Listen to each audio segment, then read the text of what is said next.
नमस्कार, आप देख रहे हैं एनएसडी टाइम। यहाँ खबरों का सिलसिला कभी रुकता नहीं। मैं शिवानी शाह हाजिर हूँ आपके सामने आज की इस खबर के साथ। बलिया के रसड़ा विधानसभा 358 चुनाव के मैदान में ताल ठोक रहे विभिन्न दलों के प्रत्याशी द्वारा अपनी अपनी जीत सुनिश्चित करने के क्रम में विधानसभा में बड़े पैमाने पर जनसंपर्क अभियान चलाया जा रहा है। इसी क्रम में दर्जनों गांवों से ऊपर भ्रमण करते हुए हथुई गांव में निवर्तमान विधायक उमाशंकर सिंह व बहुजन समाज पार्टी के प्रत्याशी ने ग्रामीणों को संबोधित करते हुए वर्तमान सरकार पर जमकर हमला बोला। आइए देखते हैं बलिया से हमारे संवाददाता डी प्रसाद की ये रिपोर्ट। अभी कल वित्त मंत्री जी तो बोला कि सारे रोड हमने बनवाया, भाजपा ने बनवाया, भाजपा वहाँ के संजय विधायक जी बनवाया पूरे बलिया के रोड। तो आप जरा जाके जनता से पूछ लीजिए, और संजय विधायक जी बनवाए हैं तो संजय विधायक जी के क्षेत्र में जाकर देख लीजिए, वहाँ के जनता से पूछिए। फेफना विधानसभा में चले जाइए, जाकर दुर्दशा देख लीजिए। यहाँ रसना जैसी चमचमाती सड़कें कहीं नहीं मिलेगी। सर, हम एक और सवाल करना चाहते हैं। सर, आप तो विकास के माने में विकास पुरुष कहलाते हैं। इसके बाद यदि विधायक आप बनते हैं तो इसके बाद आप किस नाम से जाने जाएंगे? निश्चित रूप से जो हमें एक उपाधि मिली है विकास पुरुष के नाम पे, मैं इसको मैंने चाहूंगा कि और आगे बढ़े और हमारा क्षेत्र उत्तर प्रदेश में सबसे विकसित और सुंदर हो। उमाशंकर भैया, डोर टू डोर जनसंपर्क किया जा रहा है, जनता में आप जा रहे हैं, जनता का रुझान क्या है? देखिए, मैं तो देख रहा हूँ। अब देखिए, अब आपके सामने देख रहे हैं कि मैं यहाँ पे हूँ, अगले गांव के लोग 3 घंटा से खड़े हैं, इंतजार कर रहे हैं। एक तरफ जहाँ नेता जा रहे हैं, जनता अपना दरवाजा बंद कर दे रही है, जनता भाग जा रही है, और एक तरफ इस अपने बेटा को, अपने भाई को आशीर्वाद देने के लिए जनता सड़क पे है। तो अंदाजा लगा लीजिए कि जनता का रुझान क्या हो। पक्ष के सरकार में कानून व्यवस्था कैसी है? देखिए, विपक्ष में पूरा उत्तर प्रदेश की आम जनता कह रही है कि बहन सुश्री मायावती जी से अच्छा कानून व्यवस्था किसी ने नहीं दिया उत्तर प्रदेश को, इसीलिए बहन सुश्री मायावती जी को उत्तर प्रदेश की जनता फिर मुख्यमंत्री बनाने जा रही है।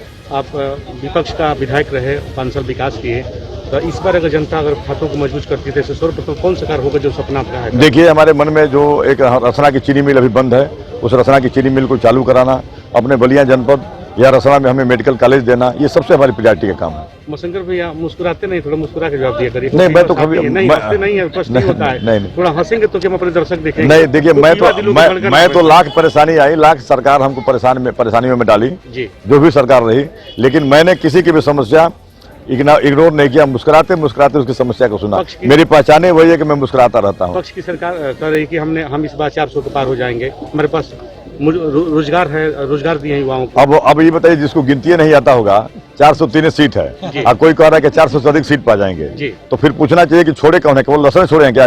जी। तो इसलिए मैं कह रहा हूँ कि उन लोग पूर्ण बहुमत की सरकार बनने जा रही है बहुजन समाज पार्टी की। समाजवादी पार्टी कह रही कि हमारे पास पुरानी पेंशन बहाली, 3 यूनिट बिजली फ्री पे हम काम करें। पुरानी पेंशन की जो समाप्त करने का जो वो है पाप है, वो समाजवादी पार्टी ने ही लिया था जी। 2005 में या 3 में जब समाजवादी पार्टी की सरकार थी, उस समय ही सर ये उत्तर प्रदेश में पुरानी पेंशन व्यवस्था को समाप्त किया गया था। और आज उन्हीं की सरकार फिर जब 2012 से 17 भी रही, तो फिर अखिलेश जी मुख्यमंत्री रहे, क्यों नहीं लागू किए? उन्हीं की सरकार ने लागू किया। अब फिर सरकार में मुख्यमंत्री बनने के लिए अब कह रहे हैं कि हम फिर ठीक कर देंगे। अरे जब थे तो क्यों नहीं किए? तो जनता इस 17 भी रही, तो फिर अखिलेश जी मुख्यमंत्री रहे, क्यों नहीं लागू किए? उन्हीं की सरकार ने लागू किया। अब फिर सरकार में मुख्यमंत्री बनने के लिए अब कह रहे हैं कि हम फिर ठीक कर देंगे। अरे जब थे तो क्यों नहीं किए? तो जनता इस फर्जी घोषणा पे नहीं आने वाली है। क्षेत्र की जनता से क्या अपील आपका? मैं यही कहूंगा कि 3 तारीख को एक लोग बूथ से निकलें, घर से निकलें और जाके बूथ में मतदान करें। और निश्चित रूप से मतदान करने से पहले एक बार जरूर सोचें कि हमारे सामने जितने प्रत्याशी हैं उसमें सबसे बेहतर कौन प्रत्याशी है। अगर उनको लगता है कि सारे प्रत्याशियों में बेहतर प्रत्याशी उमाशंकर है, तो उमाशंकर को जाति बिरादरी के न आधार पे, उसके काम पे, उसके समाज सेवा पे वोट करिए, यही निवेदन करूंगा। बहुत बहुत धन्यवाद। Thank you.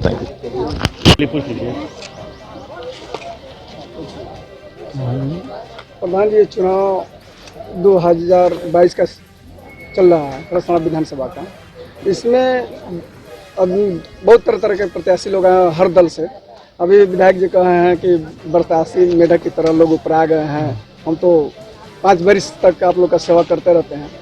तो आपको क्या लगता है कि इस चुनावी समर में किसको आप लोग पसंद करेंगे और किसको वोट दे करके उनका हाथों का मजबूत करेंगे? और उनको पहले तो नमस्कार करेंगे ग्राम पंचायत हथुई के प्रधान दिलीप राजभर जी।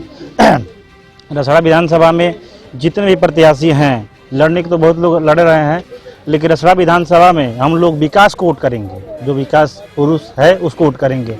और रसड़ा विधानसभा में लोग कहते हैं कि हम ये कहेंगे, अगर बलिया जिला में 7 विधानसभा है, रसड़ा को छोड़ के 6 विधानसभा आप गणना कर लीजिए या सर्वे कर लीजिए, सबसे अच्छा काम रसड़ा में हुआ है।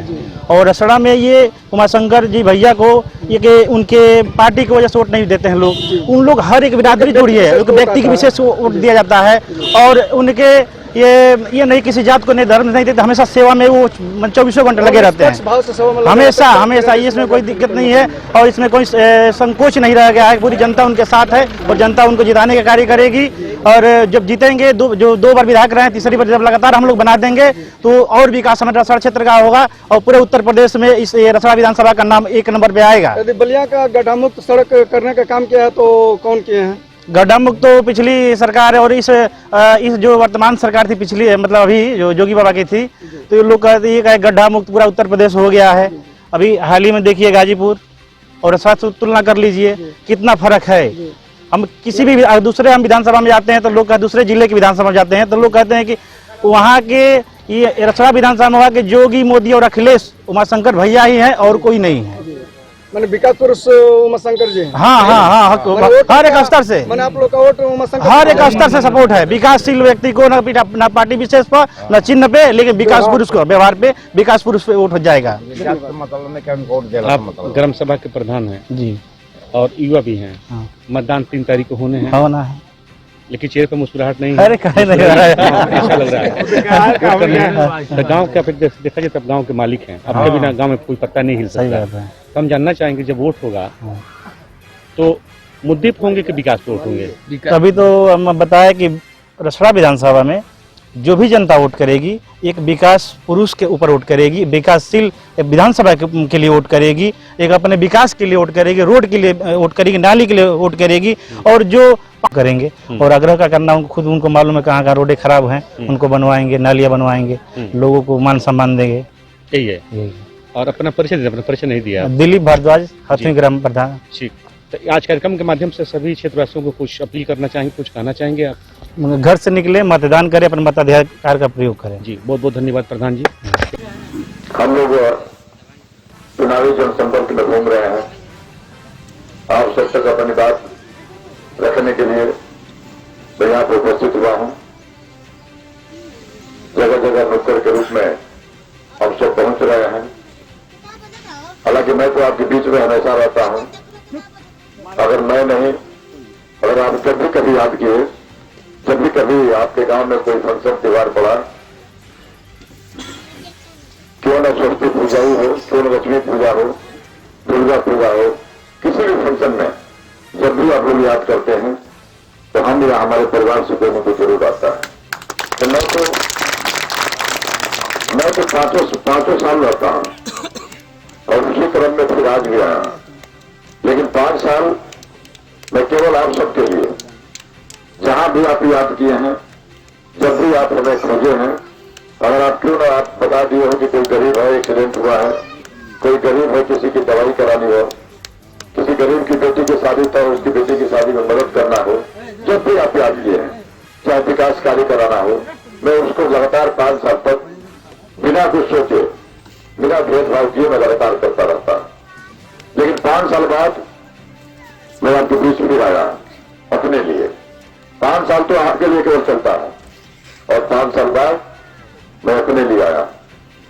और उसमें मैं आप सबसे आग्रह करूंगा कि अगर हम आपके बीच 5 साल से लगातार आपके साथ खड़े रहते हैं, आपके सुख दुख में भागी होते हैं, अगर कोई एक्सीडेंट हो गया उसका दवा इलाज कराते हैं, अगर एक्सीडेंट वाले व्यक्ति कोई मौत हो गई तो मैं उसके घर जाता हूं, आंसू पूछने तो भी आर्थिक मदद करता हूं, हर तरह से। लेकिन आज के दिन में अब चुनाव आ जाता है तो मैं तो 5 साल रहता हूं, लेकिन इस चुनाव का जब बिगुल बजता है केवल चुनाव के समय, जिस तरह से बरसात में जब पहली बारिश होती है तो बड़े बड़े पीले वाले मेढक निकल आते हैं और तर बोलते हैं, और जैसे ही एक तो बारिश हो गई तो फिर ये मेढक भाग जाते हैं। हालांकि ये मेढक इन नेताओं से, जो बरसाती नेता है, यानी सीजनल नेता चाहिए, चुनावी सीजनल नेता, इन नेताओं से बेहतर है सब। इसलिए कि मेरा मेढक हर साल में एक बार दिखाई दे देता है और ये नेता 5 साल में एक बार दिखाई देते हैं, 5 साल में। लेकिन इन नेताओं का निर्देश कम है। ये नेता जानते हैं दोनों 5 साल आपके बीच में मेहनत करने की क्या जरूरत है। हमें तो जिस दल पार्टी का टिकट मिलेगा उस दल पार्टी के जितने भी मतदाता है वोट कर ही देंगे। अब ये जानते हैं कि अगर राजभर समाज के लोग हैं तो हम रेलवे पार्टी से ले आएंगे तो वोट मिल जाएगा। तो राजभर परिवार के घर कितने। इस कड़ी में बस इतना ही। ताजा तरीन खबरों के लिए बने रहिए एनएसडी टाइम्स के साथ। मुझे दीजिए इजाजत। नमस्कार। एनएसडी टाइम्स के लेटेस्ट खबरों से अप टू डेट रहने के लिए चैनल को लाइक करें, शेयर करें, सब्सक्राइब करें और अंत में बेल आइकन दबाना ना भूलें।